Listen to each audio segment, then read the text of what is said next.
নমস্কার। এই ভিডিওতে আমরা অর্গানিক টেস্ট সম্পর্কে পড়াশোনা করব। প্রথম কোশ্চেনটা বলেছে অ্যাসিটোন এবং অ্যাসিটিক অ্যাসিডকে ডিস্টিংগুইশ করা যাবে কি দিয়ে।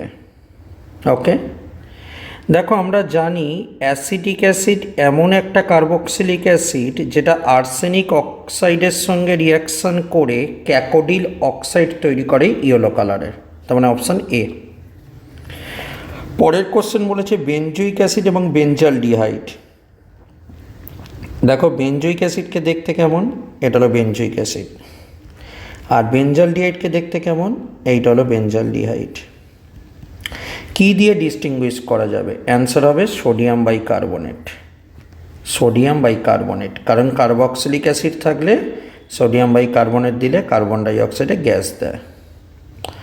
পরের কোশ্চেন C2H6O রিয়াক্ট করছে সোডিয়ামের সঙ্গে রিয়াকশান করছে, মানে এর মধ্যে OH গ্রুপ আছে। এখন OH গ্রুপ অ্যালকোহলেরও হতে পারে, কার্বক্সিলিক অ্যাসিডেরও হতে পারে। আবার বলছে I2NaOH সঙ্গেও রিয়াকশান করছে। I2NaOH সঙ্গে রিয়াকশান করছে মানে কি? আয়োডোফর্ম টেস্ট দিচ্ছে। তাহলে কোন গ্রুপ দেয়? যার মধ্যে কিটোমিথাইল গ্রুপ আছে। তাহলে কিটোমিথাইল OH গ্রুপ ওলা দেখতে কেমন হয়? এরকম দেখতে হয়। OH গ্রুপ থাকলে কিটোমিথাইল গ্রুপ। ওকে, তাহলে দেখো দুটো কার্বন দেওয়া হয়ে গেছে, এবার হাইড্রোজেনটা দিয়ে দেবো। এইটা হলো কিটোমিথাইল গ্রুপ। তো অ্যান্সারটা হচ্ছে আমার কাছে বি।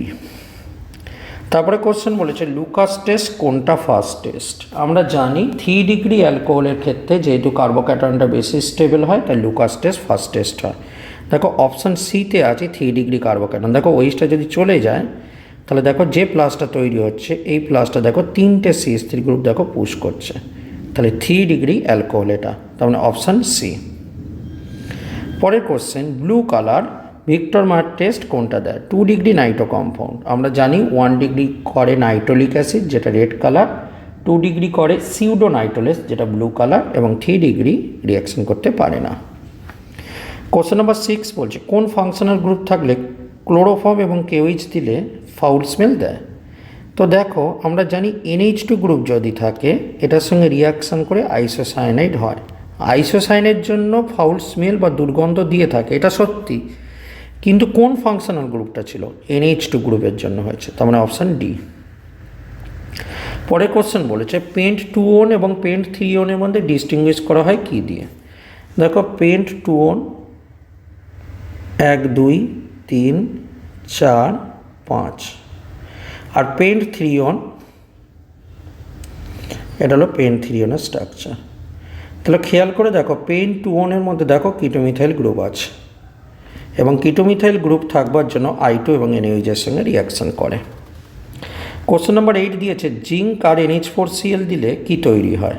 আমরা জানি এটা হলো মুলিকেন বার্কার টেস্ট, তো NaOH তৈরি হয়, তাহলে অপশান বি। তারপরে বলছে which compound can not react with AgNO3। দেখো আমরা জানি যে হ্যালোজেনটা রেজোন্যান্স করতে পারে, মানে হ্যালোজেনের লোন পেয়ারটা যা রেজোন্যান্স করতে পারে সেটা কোনো দিনই AgNO3 সঙ্গে রিয়াকশান করবে না। তো দেখো অপশান সিতে খেয়াল করে দেখো, এই দেখো ক্লোরিনের লোন পেয়ার, এই লোন পেয়ারটা কী করছে? রিংয়ের সঙ্গে কী করছে বলো? রেজোন্যান্স করছে। তার মানে এখানে ক্লোরিনের লোন পেয়ারটা রেজোন্যান্স করছে রিংয়ের সঙ্গে, তাই জন্য অপশান সি হলো আমার কাছে অ্যান্সার, কারণ এটা রিয়াকশান করবে না। এগুলোর ক্ষেত্রে দেখো বরঞ্চ ক্লোরিন চলে গেলে দেখো এই কার্বোক্যাটায়নটা বেশি স্টেবল, ঠিক আছে, মানে রিংয়ের সঙ্গে রেজোন্যান্স করে স্টেবল করবে, তাই ক্লোরিনগুলোকে রিমুভ করে দেবে এরা। এদের ক্ষেত্রে বেরিয়ে গেলে ক্লোরিন রিমুভ হয়ে যাবে। ক্লোরিন রিমুভ হয়ে গেলেই ক্লোরাইড আয়ন সিলভার নাইট্রেটের সঙ্গে রিয়াকশান করে সিলভার ক্লোরাইডের একটা হোয়াইট প্রেসিপিটেট ফেলবে।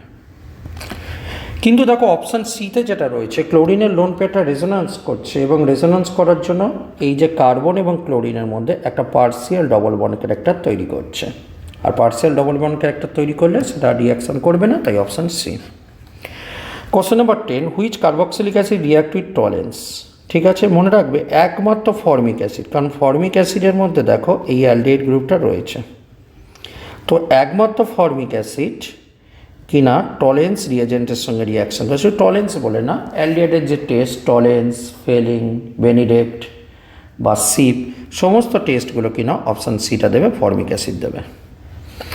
তো এই ছিল আমাদের পড়াশোনার বিষয়, যেখানে আমরা এমসিকিউ কোশ্চেন করলাম অর্গানিক টেস্টের ওপর। পরবর্তীকালে আরও কিছু কোশ্চেন অ্যান্সার করব, কিন্তু তার জন্য এই কোশ্চেনগুলো ভালো করে প্র্যাকটিস করতে হবে, যাতে আমরা এক্সামে সুন্দর করে পরীক্ষা দিতে পারি। ধন্যবাদ সঙ্গে থাকবার জন্য। আশা করব ভিডিওটা তোমাদের উপকারে আসবে এবং তোমাদের খুব সুন্দর পরীক্ষা হবে। মা শারদার আশীর্বাদ যেন তোমাদের সঙ্গে সর্বদা থাকে।